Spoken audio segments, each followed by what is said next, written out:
Hi everyone, welcome back to FYS 100. My name is Matt Gorman, and today I'd like to discuss with you the meaning of life.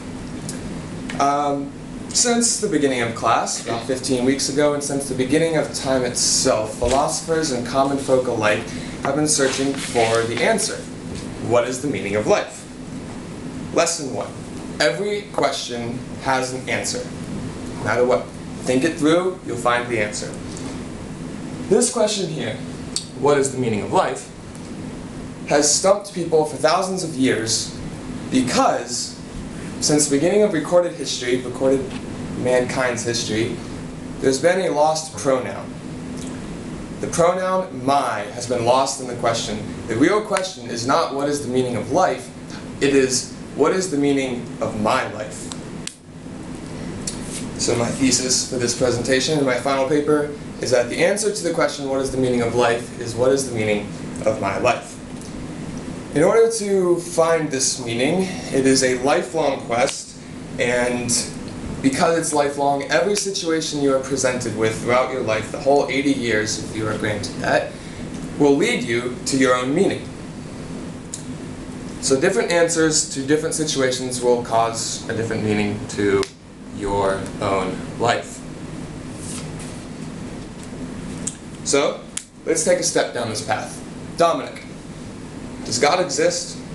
I would say so. You think so? Say, Lane, is there only one God? Doesn't have to be. Good answer. Shelby, does God play an active role in the life of every human being? I think so. Okay, here's what I think. All religions were based off of one person establishing their beliefs and holding true to them, taking a stand for what they believe in. That is their meaning of life. Christ, Jesus, he stood for his beliefs. That is his meaning of life. And it just so happened that everyone went with it, so that is also their meaning of life. But he was the one that started it. Again, different religions will lead to different meanings of life. A Muslim and a Catholic can have completely different meanings of life because they follow different paths. However, a Southern Baptist and another Southern Baptist could still have a different meaning of life because religion is not the only factor that comes into finding the meaning of one's own life. Let's take another step into this lifelong quest of ours. Does free will exist, J-Rob? Of course. You think so? So, Good answer. I also agree with you. I do think free will exists. Hannah, are all things predetermined in life? I don't believe so. So you also think free will exists? Yeah. Okay. Can destiny change, Shelby? Can destiny change? Yeah. Yeah? Okay. Nick, if God knows everything that's going to happen before it happens, why does evil still occur? Why do bad things still happen if God, a good God, still knows they're going to happen before they do? Because he loves us, so he lets us make his own decisions, because that's how we learn. Is that your belief? Okay, stick with it. You're getting closer to finding the meaning of your own life. What I'm trying to convey here is that the meaning of life is not universal. That is why no one can answer the question, what is the meaning of life? Humankind is so grand and so complex that it is impossible to find out the meaning of life. So if we add in that one pronoun, my, we find the meaning of life. The meaning of life is what is the meaning of my life. Do you guys, have you ever seen the movie Matrix? There's a scene in the Matrix when Morpheus confronts Neo, and he asks him a question.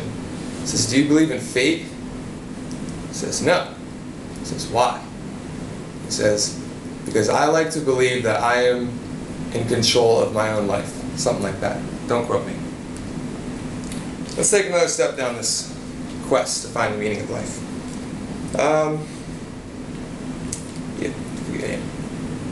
Michael, is there immortality?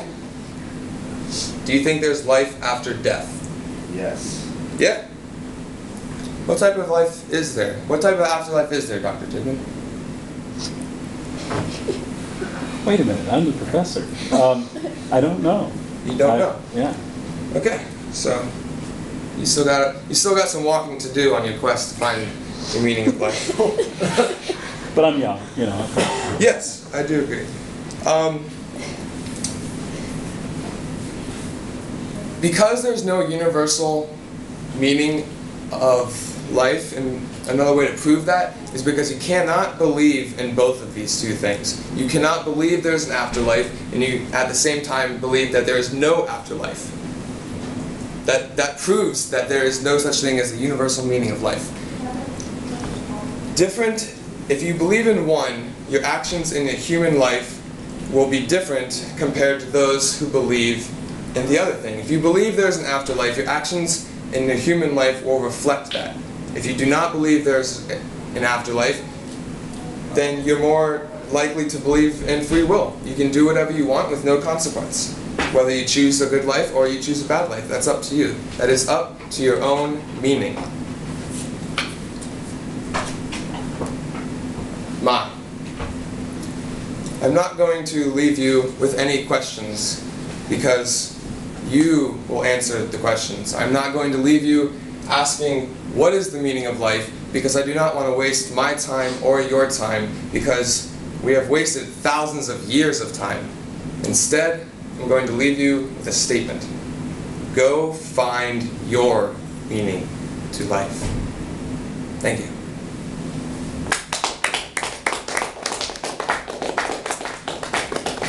I'm going to close this.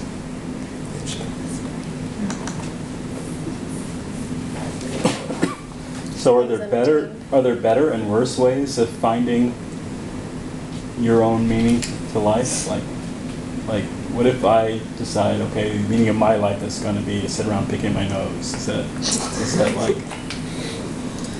Well, the thing is, why would I care what your meaning of life is when I'm still trying to find my meaning of life? How you go about finding your meaning of life does not affect me. Your meaning of life could still be to be a mass murderer. Jack the Ripper, for example, even though that wasn't his meaning of life. The thing I'm trying to convey is not that I'm siding with good or bad. The thing I'm trying to present is that there's no universal meaning of life. The meaning of life, I'm going to say this, it's like rote memorization, is that it is the meaning of your life. Your life. That is the meaning of life. Okay, thank you. Thank you.